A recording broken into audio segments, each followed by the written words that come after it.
La trappe par-ci, la trappe par-là, on parle de trappe H24 et je vois des matrixés de trappe qui se prétendent fans. Mais est-ce que tu connais un peu les différents styles de trappe? Mon gars, assis-toi, aujourd'hui je vais t'expliquer les différents types de trappe parce que oui, c'est bien large et c'est pas juste un type de prod. De base déjà, c'est un mouvement, un mode de vie qui est né à Atlanta pour décrire la manière de vivre des habitants dans les ghettos, puis après c'est devenu un style musical qui s'est répandu de ouf dans le sud des États-Unis. Et chaque ville a sa patte, sa manière de trapper, que je vais t'expliquer. Déjà, on commence par Atlanta, berceau de la trappe, avec ce qui pourrait s'apparenter comme la trappe la plus classique entre guillemets, c'est-à-dire des 808 puissants, des hi-hats avec des prods bien variés. Tu peux trouver des prods un peu plus sombres, d'autres un peu plus mélodieuses, mais dans l'idée, t'as capté, ça envoie de ouf et ça kick derrière le micro. Évidemment, en icône de la trappe d'Atlanta, on peut citer des mecs comme Gucci Mane, Future ou Lil Baby, même si évidemment, il y en a plein d'autres. Ne me chopez pas le callback s'il vous plaît.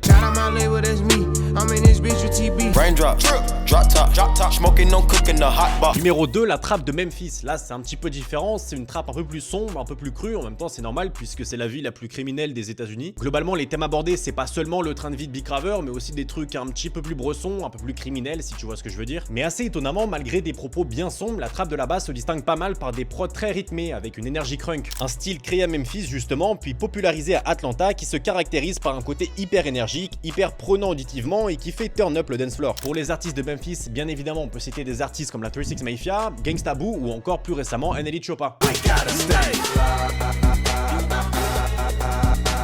Boys be killing me, acting like they booming pounds. I be looking for the fires, we when I come in your town. Numéro 3 et pour finir, même si tu connais, il y a d'autres villes, mais je peux pas forcément toutes les mettre dans la vidéo parce que ce serait trop long. Il y a la trappe de Houston qui, elle, pour le coup, se distingue vraiment de par son côté hypnotique. Avec les influences de DJ Screw, un DJ de Houston qui a inventé le chop and screw, une manière bien à lui de ralentir les instrus et pitcher les voix vers le grave, la trappe de Houston a clairement son essence bien propre à elle. Une sonorité qu'on ne retrouve pas ailleurs, et d'ailleurs, cette sonorité a même influencé des mecs comme Travis ou encore A$AP Rocky. Et d'ailleurs, ce dernier a même dédié un morceau à Houston dans son tout premier projet. Parmi les artistes les plus notables, on a évidemment des mecs comme Paul Wall, Slim Thug ou encore Scarface. It's the people's champ. I'm something like a baller. Call shots like a ball. Stack knots like a ball. Cop drive like a ball. Et maintenant j'ai une question pour toi. Déjà, ta trappe préférée elle vient d'où? Et surtout de quelle autre ville tu veux que je parle dans l'épisode 2?